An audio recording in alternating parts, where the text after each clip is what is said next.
Hey there, NEXTWave Network.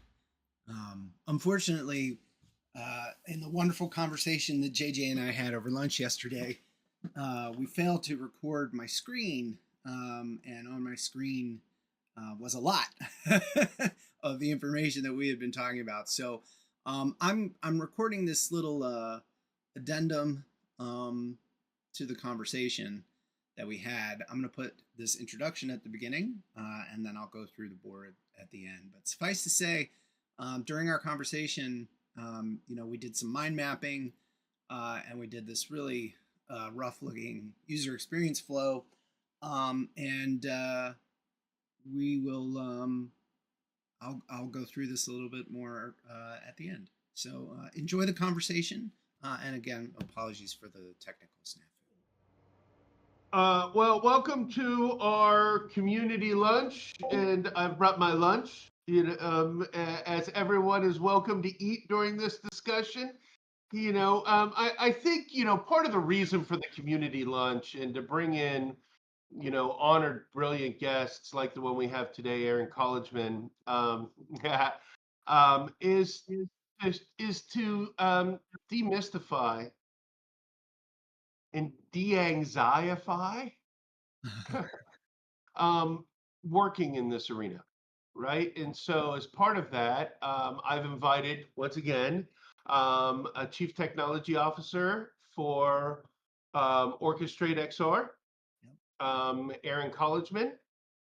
And Aaron, would you do me a favor? And I'd like to bring you back on at another time to actually talk about Orchestrate and show building and how easy that is. But would you give us just a brief background on your company and what you do, Yeah, what it yeah, does? yeah, yeah. Well, it's our thing, not my thing. However, uh, yeah. So Orchestrate was a couple of things before it became the thing that it is today. The thing that it is today is purely a software tool that lives in your web browser that lets anybody create VR experiences. That's what it is. We don't require you to code. You take a 360 camera, you capture real life. You can capture dangerous real life. We have people take it into fire safety training, real firefighters, real fire. They put aluminum around the camera to protect it, and they capture those things, and then they upload them into our web-based software, and they add layers. Layers add context, creates learning moments, creates engagement. You can assess with it, and then ultimately publish it. And when you publish it, you can put it out on there. No echo. Cool. You can put it out on VR headsets like MetaQuest, but we also have an iPad app that you can consume them on. Some people can't do headsets. Some experiences aren't good for VR, and so we support both. And of course, we have a web-based player too, and it works on the phone, so it works anywhere. You can create immersive experiences that people can consume on the go. So we're really focused right now on healthcare and healthcare applications, everything from patient experience to navigating hospitals. Sometimes hospitals feel like mazes, and people create rich tours of these spaces on there. And then we have all manner of simulation, recorded simulations.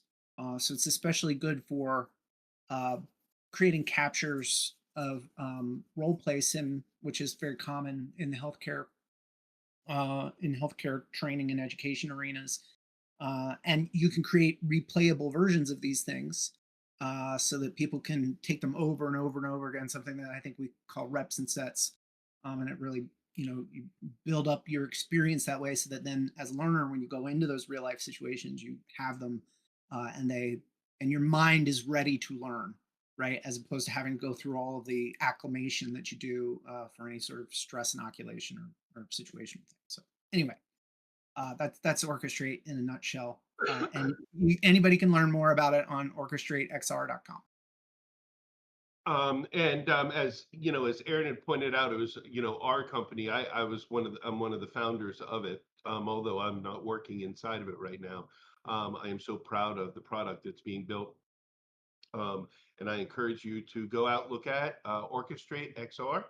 and because it's a sandbox for everybody to begin building immersive experiences right now, and you Yep. can deploy it so easily. Yep. Um, Yep. And so we've got some really exciting things coming out too. We're not going to talk about any of that right now, but we're about to turn some real corners on making it feel more like editing video than ever before, right? The simplicity of that. So really excellent, cool. excellent. Yep. So the topic and the reason why we're here today, and to follow up on demystifying things, Aaron and I were throwing around a couple of ideas last week, and then we were looking for a topic for this week, coming out of the story conversation with Dr. Clayton from the Air Force and Air University, and he asked, well, what if we were to ideate? What if we were to take and conceptualize, and them to watch you as the creative and me as the computer scientist think this through together, and have them watch how we've been working, right? Mm-hmm. Um, Mm-hmm. so anything you want to say before I introduce the idea? No, only to say that just to sort of frame it up a little bit, right? Like we're gonna do a thing that I think we advertised as UX UI design, and I should say like I'm not a trained designer by any stretch of the imagination. I've just been working with this stuff for long enough that I know how to talk some of the talk and walk some of the walk, and I certainly value this particular part of what we're about to do. But anybody who's a trained UX designer or a trained UI designer might look at this and say, well, these guys are certainly following a strange pathway through this jungle, but that's what we're going to do. We're going to cut our way through the jungle. And I want to put just a quick emphasis on something here. We're recording this in this moment in time where AI is dominating everybody's imagination right now. And what you use AI to do in this space is just increasing and increasing and increasing in its efficacy. But what seems to stay constant and indeed even become more important as we go is design and design thinking. And really making sure that when we sit down with one of these wonderful tools that can create something in a heartbeat, that we're doing it very intentionally and that we're thinking about who we're creating it for and what it is that it's supposed to do. So that's the place that we're going to kind of stay in today, is the who's it for, what's it do, getting through it. And yeah, JJ, it starts with pitching the idea. So why don't you, I'll share my screen. I'll get our Okay. Miro board up, which is where I'm gonna collect everything here. Hold on a second. Push the wrong button, I think. Yeah, when we begin mirror boarding together and mind mapping together, we gained a real efficiency and capability in this. So, if you watch this, you might want to see in June. Oh, I'm getting an echo. I think it's just because I switched my screen. Am I back now? Um, no, I'm still getting an echo. Okay. Warren, are you getting an echo? No, I can hear everyone fine. It's gone now. Everyone looks Is it good. going? All right, hang tight for me. Let me get this thing set up the right way. JJ, why don't you go ahead and start pitching the idea while I do that? Okay, and what I wanted to say first was you're going to hear things like Scrum and Agile when you start, working inside of these groups. And there's certainly knowledge and there's certainly capability inside of these patterns, but two warnings. One, don't worry about it if you don't know it, right? We're showing you how we jump into things. And although Aaron and I have worked with Scrum and Agile teams before, that's not necessarily, the way we go about things inherently. We pick up pieces of that. The other part is don't let those patterns interfere with productivity. And sometimes you can focus on a process that actually begins to become detrimental. So just a little thought for us there. So here's the idea. Aaron brought up the term role play earlier, and Dungeons and Dragons was a huge formation for my character and who I am starting when I was in 5th grade. Telling immersive interactive stories, right? Participating with others and telling the stories. And so that ultimately is my goal. That ultimately is my goal. Is a role play driven immersive virtual world. And hopefully you've got sensors sitting on your head that are now able to neurologically connect with what you're thinking without invasive procedures. And you can live through a novel experience. Imagine reading a novel, and instead of it being a set experience, it's a dynamic experience that you're affecting, and you're living through this dynamic experience. And at the end of it, you can then share it with somebody else. And so on the journey of that, Dungeons and Dragons, and how do we get it out into the world? How do we get it out of the room with your 5 friends, right? And so one of the things that's been really nagging me is the idea of interactive clothing, right? And wanting to be able to create interactive clothing that causes and assists people in engaging with each other. So imagine that you've got a sports jersey, but instead of for your team, it's for your D&D class. So you're a fighter, you're a magic user, you're a cleric, you're a thief. And you've got these standards classes, but from a distance, it looks like a sports shirt. But as you get close, you see the patch is actually ruins or, little, magical incantations or, symbols of your axes being crossed or whatever. And you can even have your character's name over the back. But the thought is, instead of having a number, you have this big QR code, right? And you have an app on your phone, right? And so if you've got your app on, it lets people know where this elven warrior is walking around the mall. And if they hold up the phone when looking at you, there's a little sign over your head that says, "Hi, I'm Begegago," right? I don't know, try to spell that. And Begegago, and say hi. So you walk up to Begegago and you say, "Hey, Begegago, I'm Moon Knight," right? "Hey, Moon Knight." You pull out your phone and your app, and now you have a choice. You can duel each other for experience points, and obviously experience points amount into some kind of badges or those kinds of things, or you can campaign together. And if you choose to campaign together, an AI looks at each of your backstories and creates a convergent moment, right? That convergent moment ends up in a small story, and during those you can get magic items or gold, and so it's a different way of expanding your character. Later, there are ways to track who you've run into, and if other people have run into them, then you might both be able to invite that person to the campaign.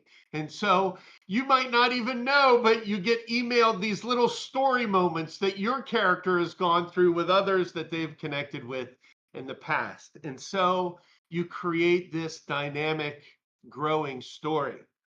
And then in 2 years, we can take and create an AI that transforms that story into little animated moments, and you can go then to the whatever and watch your character have this moment. But that's right now the idea is, can we endow people with a second character and turn the world into a new adventurous world, right? And create moments, brief moments of connectivity between human beings, and engage them in play, right? And can we extend that play into an ongoing, living, imaginative world? Aaron, anything I miss? No, I think that's really solid. And, so while you've been talking, I've been sort of trying to do a mind map. So just to sort of put a pin on that here for a second, you're talking about this role playing, what I'll call role playing IRL, right? Role playing in real life. And you talked about breaking out, of the cave, so to speak, and going out into real life with this. And so, there's right away, there's sort of two segments to what this experience is for people. There's a real life part of it, and there's a virtual life part of it, right? And in real life, you've got this jersey, which I don't want to digress on any one thing too long.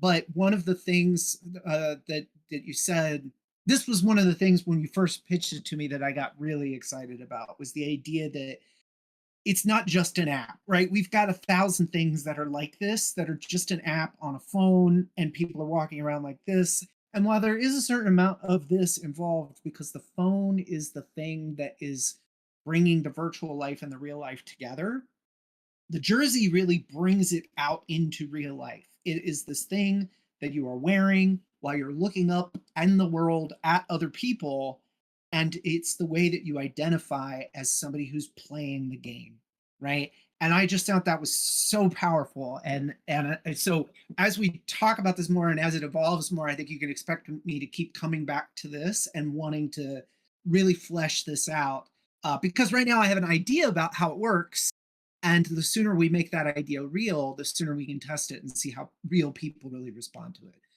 Which is, you were saying some stuff in the preamble about agile and all these things. And actually, I don't even want to use that word again on this entire call. I just want to say that the sooner we make things real, the sooner they meet up against real people, and the sooner we find out how our ideas really work in the real world.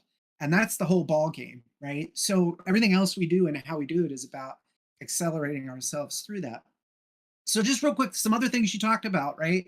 We've got a mobile app that's in the real world. We've got something, you didn't use these words, but we talked about it the first time, which was there's a sort of Pokemon Go aspect to this thing, where you're traveling around in the real world. The app knows where you are in the real world, and there might be things that it has cached, geocached in the real world for you to discover, whether those are monsters to fight or waypoints in an adventure or non-player characters that it's developed that it needs you to meet somewhere. There's a whole aspect to this that is layered on the real world. And then the really crucial things you said at the end, which is, this is really about getting people to connect in real life. Aside, I was in Jim Barnett Park just last week, and there were a group of 20-somethings playing Pokemon Go. And I hadn't seen people out in public playing Pokemon Go in a while. There were 12 people wandering around playing Pokemon Go together. And I really want this thing to be more of that, because the play, the getting people out to play in the real world feels so critical right now. And as we continue this weird lopsided recovery from the pandemic, giving people more reason to get out in public and create connections with people in real life just feels like everything to me right now. And that centers on this thing of growth, that you really, there's only, there's a certain kind of growth that you can only get through interacting with real people. And when you're doing, even if you're doing it through avatars, it's just not the same thing. So that's the real life part of it. And then you've got the virtual life part of it, which is the character and the dueling and the campaigning. And you didn't describe it this way, but the AI dungeon mastering, right? Which is really critical. And then these things that you get to accumulate as part of being this character in the virtual life: experience points, gold, or some sort of currency that you're accumulating, collectibles, things that can be traded, things that, sit up on your virtual wall, or end up being patches on your real life jersey, right? And then the concept of parties. Now, you said one thing this time that you didn't say the last time we talked, which was the idea that, and maybe I don't know if I misunderstood you, so I want to hover here for just a second, but it's the idea that your character, once developed, might go on adventures without you, along with parties. Did I understand you correctly that way?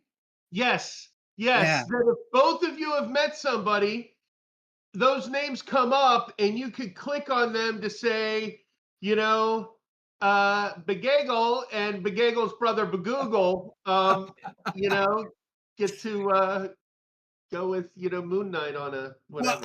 I mean, I think that's fascinating, right? And so, for lack of a better term, for right now, I'll call that Tamagotchi mode, where it's like you've developed this character, and when you're not actually using it as your avatar, it actually just continues on and does stuff. So long as you don't let it die, right? I guess Right. how far we want our AI agents to actually be us in the virtual life. So how are we feeling? Are we feeling like we're hearing each other here? Did you get enough Yes. from me to validate that I captured it? Yeah, and I haven't even thought of there being negative repercussions. For me, the whole thing is about character growth, right? Yeah, yeah, And yeah. And I story don't know. I growth. mean, I don't know. That's an interesting thing to set up. I don't know that I want to dwell on the negatives right now. I think there are so many positives in this. And I think if there are negatives, we'll start to discover them just as soon as people start to use it. Yep. And I'll just say this other thing. I mean, as a safeguard, like I have come up in the world that gave birth to social media. Like I've been using this stuff since it evolved and I've seen how it has devolved. And what this is not doing for me is it's not setting off any of the warning signals that I have come to expect from new technology, right? There's all sorts of things that we would want to work on in the future, like privacy and protecting people and harassment, and those are normal. That's all normal stuff. Anytime you create a digital space where people connect, you get those things. So no more negatives. I don't think there's any reason to dwell on any of Yeah, that. yeah. And when I was talking about a negative, what I meant was Oh, negative repercussions to the character in the story. oh, So, so that's okay. Begagle is in a story that he didn't know about, and he loses an arm. No, you know, um, Yeah, that seems a little harsh. you know, um, um, or he's got less experience points or less hit points next time he sees himself. Mhm. Either way, I was thinking that predominantly it's a positive story growth. Got it. But I Got it. appreciate what you're saying too. Right now we're ideating, and you've got to build on Yeah. the positive ideas. Yeah, yeah, yeah. All right. So now at this point, we haven't spent a ton of time. We've spent a pretty good amount of time talking about what this experience is like. But I don't think we've really talked about who it's for. So maybe our next sort of 5-minute burst of activity here should be about who this is for, who you imagine playing this game. Um, the 15 to 30-year olds. Okay. And I think there needs to be a clean break between those groups. But Meaning they need to be able to play separately. yeah, yeah, I think under 18 needs to have their own world. Mhm. And but either way, what we found is there's a brand new resurgence in role play, right? To the point where Dungeons and Dragons position in the market is being threatened. Okay. And Threatened because there are so many other games in the marketplace? there are other games in the Yeah. marketplace, right? There's Pathfinder, there's Palladium, and then there's all kinds of lots of little, offshoots, but those are full game, systems. And the truth of the matter is you can play without any system, right? Once you understand the story structure and you have a DM that's fair and you've got to justify things, you don't have to have dice. Um, but so there's a resurgence. There's a massive resurgence, and part of that is because we're in this evolution of story, right? Where we're going from being the watcher to wanting to be the protagonist with choice in the story, right? And this has been taking root, since the 80s. Even though Dungeons and Dragons is older than that, the 80s is really early 80s when it took off. Anyway, so I think that there's a need, and I think that the young people are looking for opportunities to touch grass, right? And so if we look at places like the mall, can we rejuvenate malls? Because now it's a public place where people can walk around and greet each other and have these things. We need, to your point, having new reason to get out, a new reason to connect with each other and to grow our networks, and to discover that we are not social media's singular branding of who we might fit into that demographic of, right? We meet each other personally, we get personal experiences um, that blow away, stereotypes and large preconceived ideas. Yeah, Yep. Warren. I'm really enjoying this conversation and getting an awful lot out of it. But I have another meeting, so I'm going to have to sign off. But let me say, you've whet my appetite. And is there a possibility that a group of us can actually get together and perform what you're describing or experience at JJ? Aaron? Well, Aaron, I think we can talk about that after Warren leaves. Actually, I was thinking, an early version of this, we could just print a large QR code on an 8x10 piece of paper and tape it to our chest and our back, and play the game. Yeah. We'll figure out how to lean test it, Warren, and thank you very much for letting us know that you want to play. We'll figure out how to incorporate you into the early testing of it. Yeah, absolutely. I'd love to, there's no learning like experiencing something. So Yeah. carry on. Hey, All right. man, and thanks for coming to the lunch and for speaking in. We appreciate it. Yeah, no, this is great. Keep this series going, JJ, Aaron. It's really valuable. Thank you, But brother. anyway, I'm sorry I have to sign off. But I can look at the recording. Is that correct? Yep. Okay, very good. All right. Thanks. Have a great day, guys. Bye, Doc. I know. So this is great. So we were talking about the who. I wrote archetypes initially, but I'm going to stick with trying to pull all this down and make it really practical, right? So we're talking about the who. You had one little thing about the what of the who, right? The 15 to 30-year-olds. That's the one characteristic of these people that we talked about. And then everything else that rolled out of your mouth was a why, which is great, right? Because that really helps us to center on the how, the thing that we're talking about making.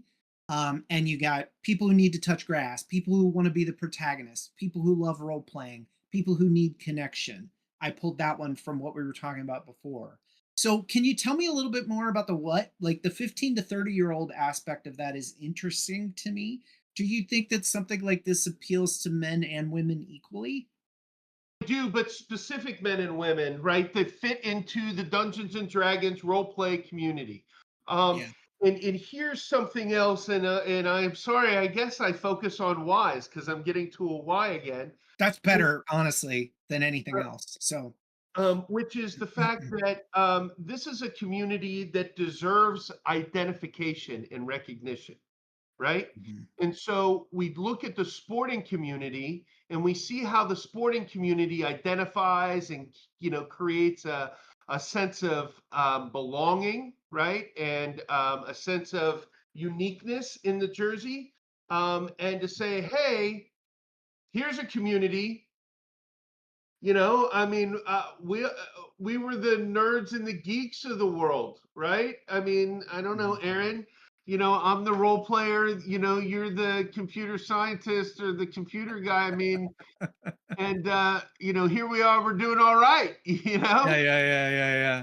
Well, in my case, failure to develop social skills early on, but I think that, it's I like right? this. I like this reasoning though. People who crave membership and recognition, we probably spend the entire rest of the call talking about just that aspect of it.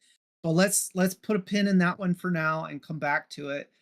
Let's talk real quick about the when and the where, right? You had a pretty good example of a where there, which was old malls, but more generally, this is played in public spaces, right?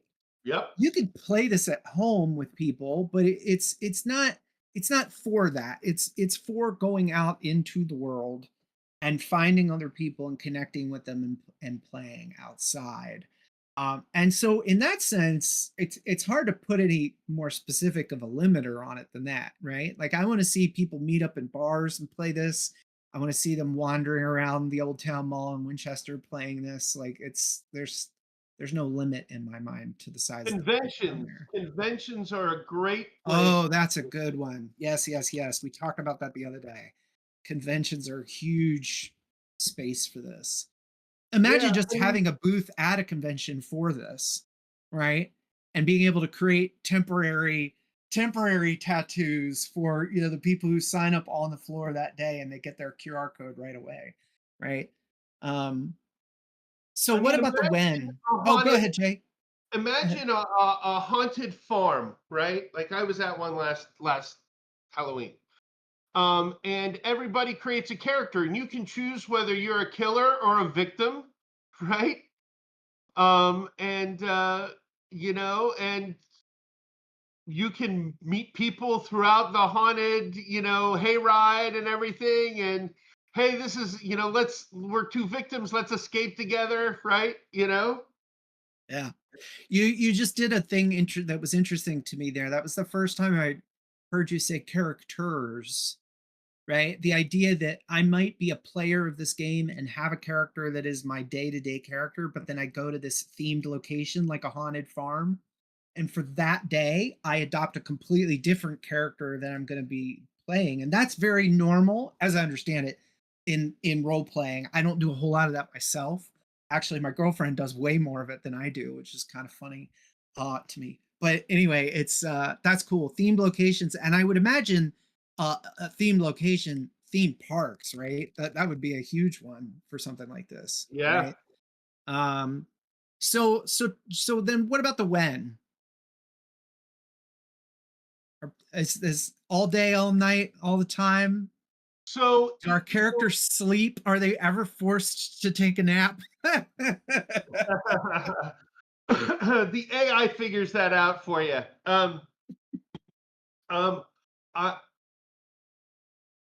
so the launching of this thing is the difficulty, right? Yeah, Because you have to have an aggregate of people for an experience, right? And yeah, in my imagination, this was really for Wizards of the Coast, right? yeah, yeah, But you pointed out that this game can be played really. That's why you called it tribes when we were talking about it, because you were like, wow, we're building different tribes of people that like yeah. different themes of story or experience, right? Or setting. Well, Um, I give our colleague Tim credit for that one because it was Tim who actually mentioned tribes, and but I think that's right, and I immediately put that on the board, and so I think if we're to put any answer on when, it's subject to the availability of other players. That's really it in a nutshell, and I do think that is one thing that makes bringing this to life challenging, but I think you might find, especially with the passion that we know exists in this target audience, yeah. that it's easier to start this than you think. And that was really what I was trying to emphasize when we were talking about this before. I don't know that you need permission or even support yet from a No. bigger entity. You really just need to find those passionate people. And I think a lot of them live online right now too, so which makes them easier to find, right? So, Well, and um, I think, we go to one of those conventions, right? yeah, And yeah, and yeah, and print out things to put on people's front and back and invite them to play a game with everybody else for free, you yeah. know? And we use that as a test. Um, yeah, okay. Yep. So I think what we talk about now, because we've sort of established the idea and the mission behind the idea and who it is for. We've talked a little bit about the fact that it's probably a mobile app. I do think that makes a lot of sense. Of course, as we spend most of our time talking these days about immersive technologies like VR, there are probably ways that we could find to extend this, into virtual realities as well. But I think focusing on it as an app for now makes a whole lot of sense. And certainly helps it find its way into real life, such as it is these days, because everybody carries those phones now on their hips. And so I think that a good next step for us is to really talk about the actual lived experience of a person who's playing this thing for the first time, right? And I think that we have to start from a place of taking for granted that there's at least already one person in the world who's doing this, right? That there's at least one person who already is out there who has this jersey on, who has the QR code on their jersey. They're ready player one, right? They're player one. And every player after that is a player that gets into the game by virtue of meeting that person or somebody who connected with that person, which is a really fun way to think about it, right? And so, there's a gimme here that is basically find a player IRL, right? You find somebody who's out there who's already playing the game by way of their jersey. They have a jersey on, right? And then you scan their jersey, scan the QR code, you download the app,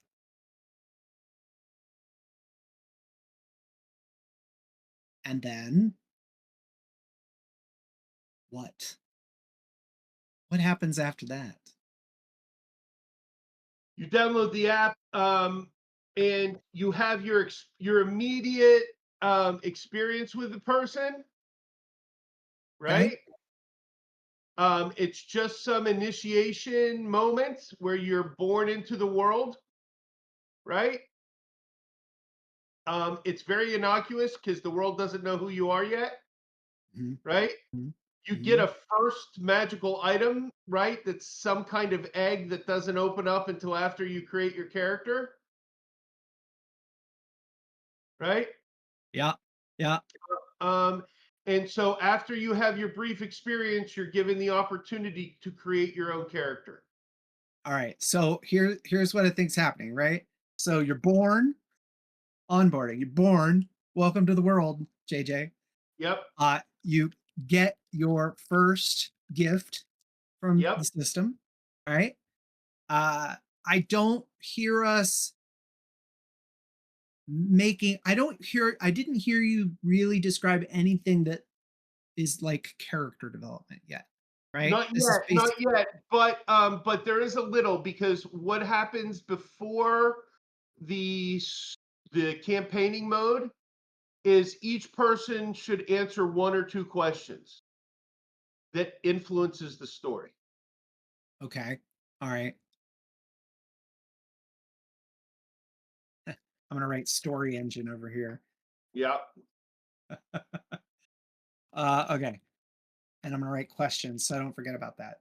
I'm trying to think of the experience of these two people who may or may never have met before. And one says, "Hey, that's a cool jersey. What the heck is that?" And the other one says, "Well, I'm playing tribes and you can play too. You just have to scan my QR code." And the person scans the QR code, and while they're doing that, there's some more discussion. Well, what's it like? Well, how do you do this? How do you do that? Blah, blah, blah. Okay. And then the app says, "Welcome, JJ." And it Welcome, says, campaigner. "Welcome, Camilla, you're born." And you're this formless thing, right? And you're like, and then you get your first gift, and we could talk more about what that might be. And then what? Do you think that it is at that moment character development by way of questions? No, no, Or no. is it So yeah, yeah. Let me give you a little bit more idea of being born, right? Yep. So welcome, campaigner, right? Your eyes slowly unglue as you look around and find yourself in an alleyway strewn with trash, right?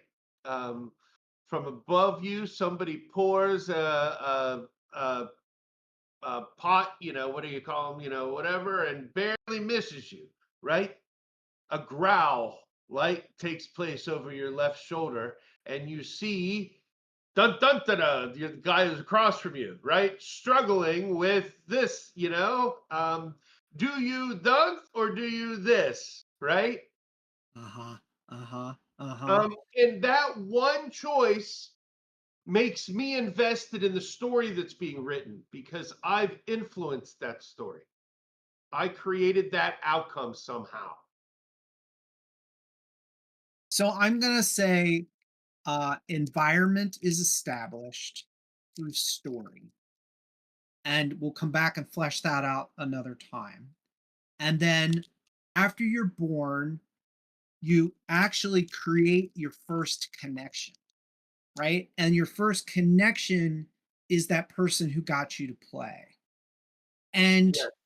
and then I think you experience your first conflict, right?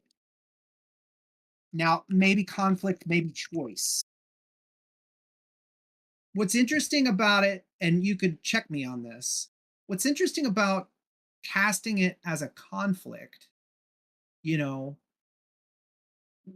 is it gives you and the person you just met an opportunity to be on the same side against a common foe, right? And there's nothing like a common enemy to make friends of strangers, right? Yep.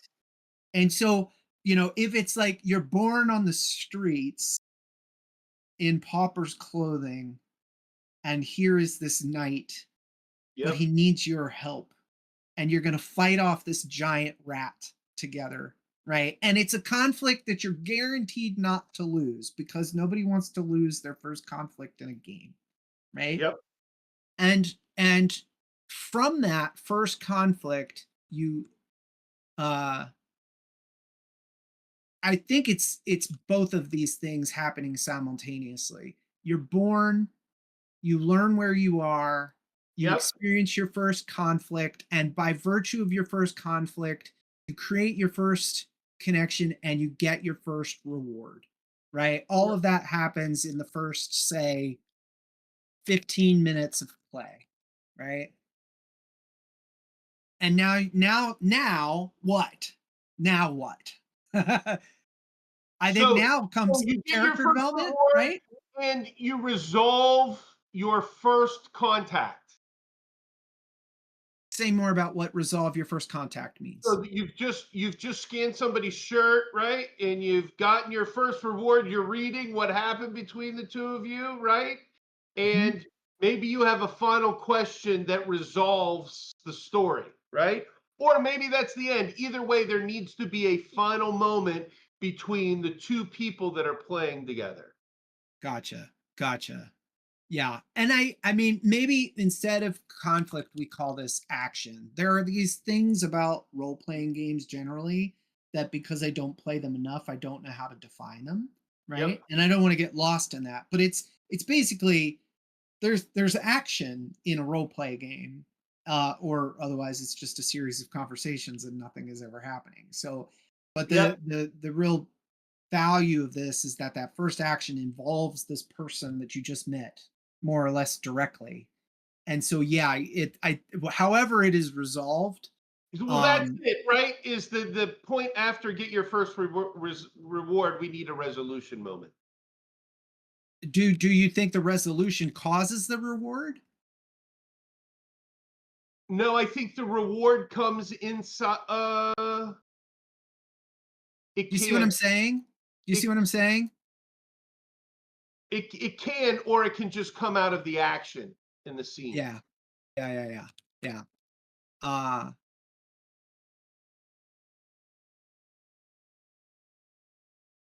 and I think that, yeah, connections, this word connection, this is like friends, right? This is friends on a platform. This is somebody who now you know who they are in the game. You're allowed to know where they are in the game. Like these are the typical sorts of social media controls that exist in every other application, right? Um, and there's room there to decide, like, do I want to continue to allow JJ to know where I am in the game? Do I want to be, and that's different from those other things that we talk about, like, are we in a party together? right? Like just because I know that you're in this world and that you're out there and that we might play again in the future doesn't mean that we're actually going on campaigns together, right? Right. Right. Yeah. Um, Right. And and that's an advanced kind of thing. What I really like, and I've had to play this through my head as I'm reading this. What I really like about your first reward being the resolution is it ends on an A. It ends on a high note, right?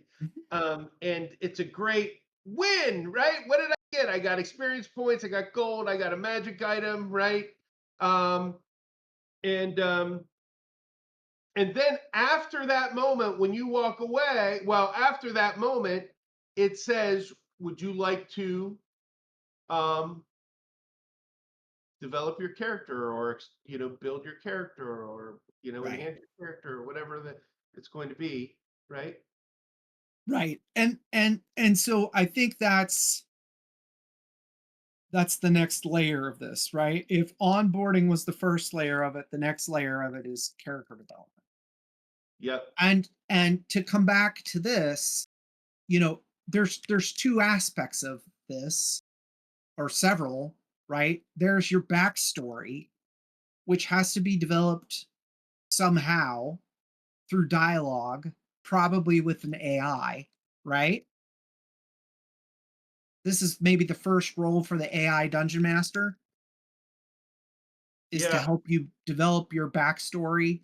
There are, and now I'm going to roll out things that I know superficially, right? Right. There's your character type, or your race, as it were, right? Are you a human? Are you an elf? Are you an orc? Are you, what really are you? Mhm. Um, there's Class. your skills, right? What did Your you say? class. Sorry? Your class. Class. Yes. Does skills back up into class? It does. Skills and abilities back up into class.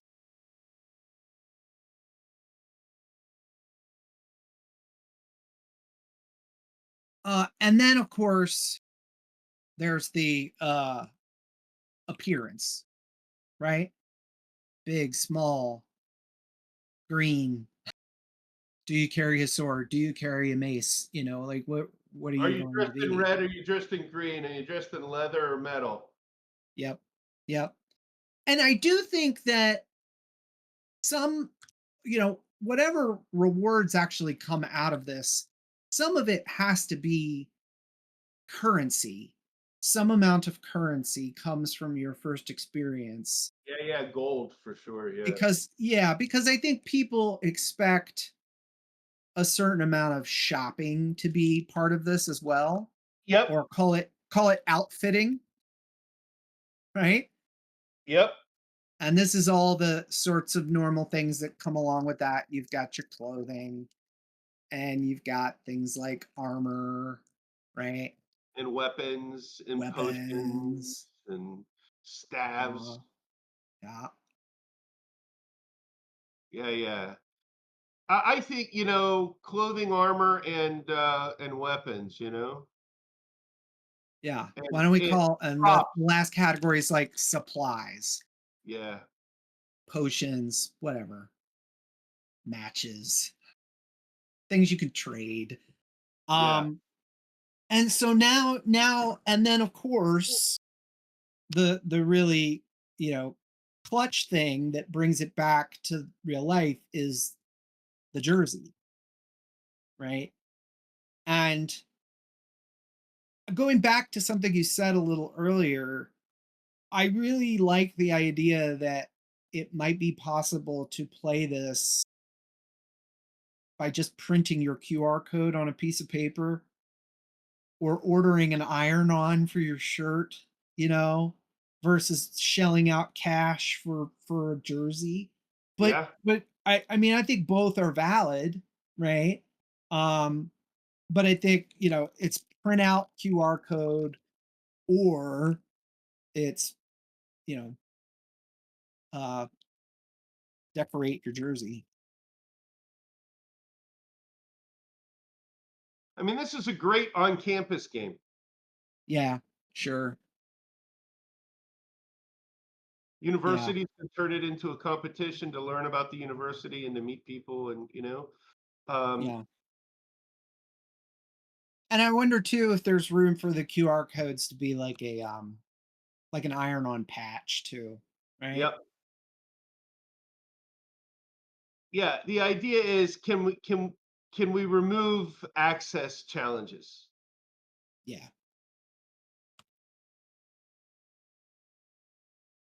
So this is really get your QR code, right?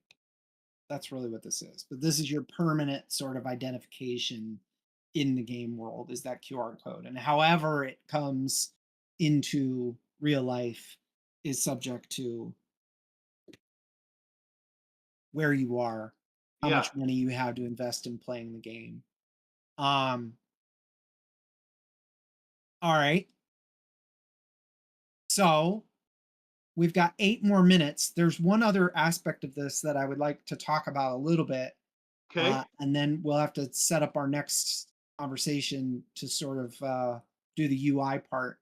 But I think that since this first thing is more of a campaign party experience where you're on the same team with the other player, we should talk a little bit about what it feels like to duel other people, right? Uh, do you agree with that, or is there something else you'd rather explore with the time we have left? Um, I think dueling is a gaming mechanics set of gaming mechanics that we can figure out. Um, the question is, are we looking through the phone at the character in front of us? Is it an AR character in front of us in the phone, right? Yeah. Are they swinging at us? Is it a, and does that make it feel third person, or can we truly lay it over the person, right?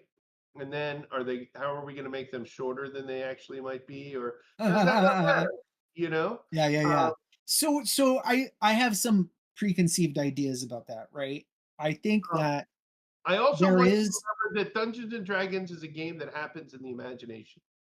So Mhm, we can literally make it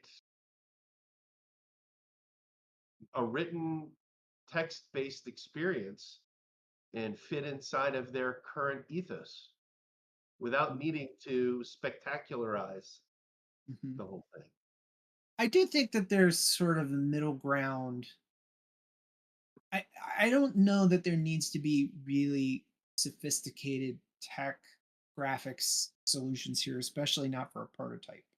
Yep. I do think that um, you need a little bit more than text if you're going into the app space with it.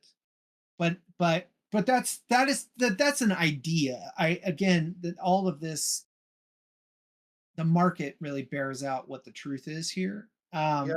But to respond more precisely to what you said before, I think if you're fighting a character that somebody has visually designed for themselves, that's going to work best as an interface that's presented on your phone and not as a layer, not like mixed reality or AR.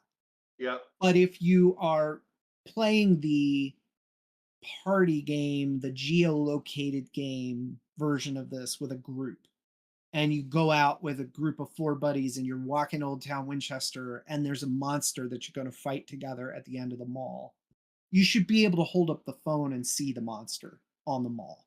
I think that's where the AR and the ability of this thing to not like what's wonderful about role play and everything that you just said about the imagination can also create a source of tension because everybody has a different idea of what that thing is and looks like and is saying. Now, the dungeon master is the thing that the person who makes all that work. The dungeon master maintains the character, maintains the context constantly. But that one benefit that you get from this phone is that you can have shared visualizations of these things. Wow, it's a giant dragon. Look how big it is, and you all see the same thing and have that same, and that increases the shared nature of the experience, right? Yeah. I um mean, that's like Sword Art Online's movie, where the combat is in the world and all the kids are hanging out in parks together, and uh yeah. So we'll just do it like this. There's dueling, there's a dueling mechanic, right? There's a battling mechanic. I think this one is just 2D graphics. This one is probably AR if you can figure it out. And then there's this other thing that we talked about last time, and I think you did just mention the word that there's dice involved, right? And I actually kind of like that. There's plenty of games out there that are attempting to simulate real combat, and I think if you wanted that, then you would need AR for things like dueling. But what evens the playing field and what ties this all back to the tabletop gaming is the dice, right? It's the dice, it's the modifiers you get from experience, it's the fact that you've been playing this for 10 years, so your sword swipes hurt more than other people's, right? Like that's really important. And I don't want to lose that. That's a really cool thing from what role playing is. So look at all that we unpacked. And I think, we've managed to steer clear of jargon for most of the conversation. And I think that the next time we get to talk about this, we can start to imagine what it actually looks like. But I'll make this claim, having talked so much about who it's for, what it is, and how it kind of works, like it is now at a point where you could conceivably start to vibe code some of this stuff, right? Like that is the, you know, benefit, I guess, of what, these technologies bring us. But there's both of these journeys, and I'm happy to go on either one of them with you. So we just have to figure out what we want to do next. Are you interested in joining me for lunch next Thursday? Yeah, sure. We can do this again. Excellent. So let's move on to the next step with this. Aaron, this for me is the most rewarding part of the experience. You know, Yeah. the opportunity to collaborate and ideate and create something together with somebody. Yeah, uh, yeah. Anyway, thank you, sir. It was wonderful to have lunch with you, man, and to build. And you have a great day. And thanks on behalf of NEXTWave Network for all that you're sharing. Yeah. By the way, congratulations on being our first badge winner, right? Oh, yeah. Um, and I appreciate that, and here, we're establishing a culture, and we're teaching people how to participate in the culture, and they're watching us, and they're learning, and we're growing each week in numbers. So I really appreciate that. Thank you, man. Yeah, cool, man. Well, thank you for putting it all together, and I'll see you next time. Yeah, sounds good. Adios. All right, bye. Well, I hope you enjoyed listening to that conversation between JJ and I as much as I enjoyed having it. So I just wanted to take everybody briefly through the the scratches that JJ and I were making on a whiteboard while we were talking. What you're looking at here is one of my favorite tools ever. It's called Miro. If you've never used electronic whiteboarding tool, how old am I? If you've never used a web-based whiteboarding tool before, Miro is an amazing place to start. They have such a fantastic collection of templates and tools and parts and pieces, and the functionality that's baked in for allowing more than one person to be modifying the board at a time and turning these things into slide decks once you've made them. They even have a really impressive beta of a prototyping tool, which I hope JJ and I will be using during our next conversation as we move out of user experience and into user interface. But just a brief sort of exploration of what we've got here. Role playing in real life, role playing IRL. This was sort of where JJ and I started with me listening to his pitch for this concept, and separating real life and virtual life into these two pieces as I did in the conversation. So creating mind maps in Miro is really, really easy. The mind map tool is down here on the toolbar. You just drag it out and drop it, give the center post a name, and then you can add branches either by clicking the button or by hitting the tab key. And of course, branches can have additional branches of their own. You can reposition the branches once they've been created. It's a really solid, minimal implementation of what mind maps can be in a digital space, and I hope you'll give it a try. It's certainly an awesome way to be collecting all the parts and pieces of a brainstorming conversation as they come up. And again, if you've got a couple people who feel comfortable getting in here at the same time, everybody can be modifying the same mind map at once, which is pretty amazing. So frame 2 here was our brief conversation about audience, the who and the why and the where and the when. This was where I was really excited that much of JJ's thinking focused on the why. That's really critical at an early stage in UX design, is understanding what the motivations are behind why somebody would pick up the thing that you've made to solve a problem, even if the problem is something like entertainment or connection. So that was our audience exploration. And then we moved into a user experience flow. Now, I just used stickies for this part of it. Sticky notes are easy to just drag and drop onto the canvas. They have different shapes, they have different colors, and they're the easiest thing to grab for. A lot of the templates make use of sticky notes for brainstorming exercises and organizational exercises.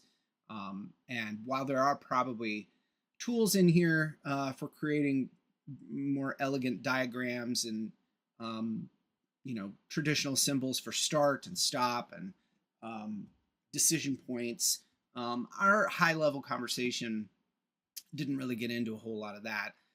So I was just able to use sticky notes. But we do have a starting point here, which was finding a player in real life who has a jersey or QR code on their chest, as it were, scanning the QR code, downloading the app. You can see that what I've done here is when I move into a new segment of the flow, I just sort of move downward like this. And when I'm sort of carrying forward the current flow, I move out to the right. And so you can sort of trace what I'm doing there throughout. Last and not least, we did a brief conversation at the end about mechanics. I'm sure we will come back and expand this. But suffice to say that we expect the mechanics of this experience to build and lean on traditional tabletop gaming mechanics. The sorts of adventuring and dice rolling and skill attribution and all that kind of stuff. Things that JJ knows far more about than I do. So that's the whiteboard. I hope that was helpful to see a little bit of what we were talking about. And again, I apologize for the technical snafu, and we'll make sure that doesn't happen again in our future conversations. So thanks for tuning in, and we'll see you at the next one.